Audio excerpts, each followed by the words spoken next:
Moving on from question 3 of Reading Comprehension Drill Set number 6's first passage over at lawhub.lsac.org. You can see we just finished up the problem and we've got this orange highlight. So when we click next, first thing you want to do is go ahead and erase that information because it's not necessarily relevant to this problem. And we're going to select just a different color and we're going to read the question stem to identify what the subject and task is here for this problem. It reads, according to the passage, studies by feminist historians suggest that British feminists opposed both 19th-century protective labor laws for women and government labor policies, primarily for which one of the following reasons. So I'm going to just highlight this part in the middle. We know that the subject is feminist historians, and we're being asked why they suggested that British feminists opposed those 19th century protective labor laws for women and government labor policies. And we should recall from our upfront read that the feminist historians are only introduced in this second paragraph. So we've got to figure out why they were against these protective labor laws for women. And so we should recognize that it's all about them having tensions between women and men within the trade union movement.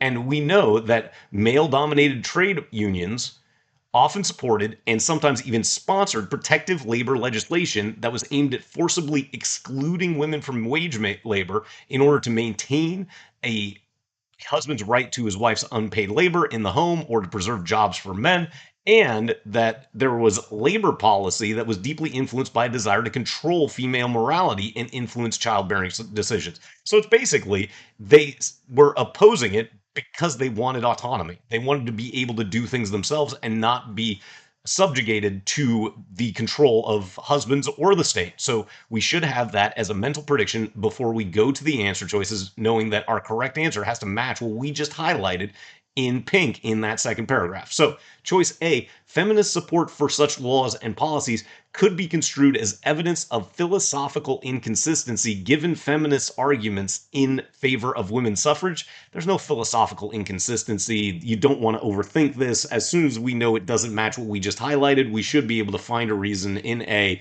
Thank you for watching this MyGuru LSAT Reading Comprehension Problem Explanation video. If you enjoyed the tips that it contains, please consider subscribing to the channel or becoming a member for early and exclusive access to additional practice problem explanation videos using official problems over at lawhub.lsac.org. But for now, let's get back to this explanation. Then choice B, such laws and policies were often intended primarily to promote the interests of male workers or the British government rather than the interests of women workers. Well, ding, ding, ding, that is exactly what we highlighted in pink.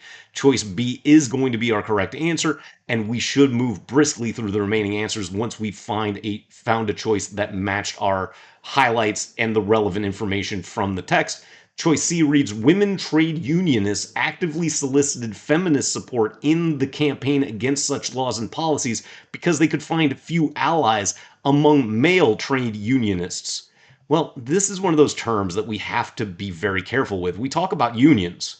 We don't actually talk about unionists, and this is one of the rare occasions where we might want to use our find text tool because we see unionists all over in the answer choices.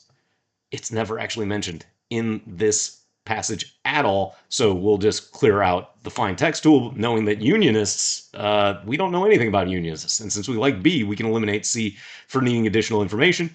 Next, choice D, the potential impact of such laws and policies on women workers had not been recognized by legislators who, according to feminists, should instead have been focused on promoting women's well-being by enfranchising them. Again, we're not saying that it had not been recognized by legislators at all, and we don't know what the feminists had been wanting had been wanting the legislators to do other than not try to control their autonomy. So D, again, just does not match what we highlighted in pink. And then choice E, male trade unionists. Oh, there's that term from before. We don't know anything about male trade unionists. We should be able to eliminate E for that reason immediately. And before moving on to the next question, you might come in here and just erase everything before you go on to the next question, knowing that you don't want to maintain information that is being highlighted for one question as you move on to the next in any reading comprehension, whether it's drill set number 6 or other future practice prep tests you engage over at LawHub.